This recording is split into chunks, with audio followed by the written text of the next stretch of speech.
So in honor of DQ's birthday, I went and got myself a small Blizzard for myself.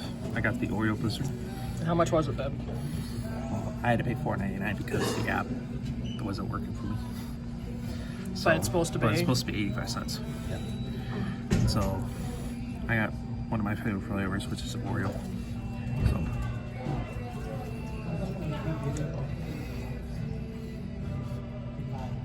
I'll give this a 10 out of 10. Good flavor. And it has good competition against Culver's. I would definitely say that. I know my wife prefers Culver's, Yes. but DQ does make good ice cream. Good custard ice cream, I should say. Or good cream ice cream, I should say. It's not really ice cream, it's like creamed. It's frozen cream.